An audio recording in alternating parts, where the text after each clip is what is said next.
Hi, today I'm for the new Redmi Note 12 Pro Plus and I'll show you how to check battery temperature with Ampere app on this device.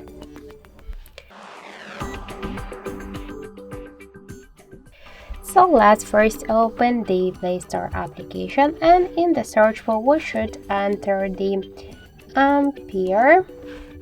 So now we should get this application, that's why tap to install and wait a couple of seconds. So after that, tap to open the app, click yes, I agree, pick close, then tap to OK, and here you'll see information about battery temperature. In my case, that's 34. Also, you can find here more information like the battery health, capacity level, and more other information. So that's it. Thank you for watching, and if you find this video helpful, leave thumbs up and subscribe.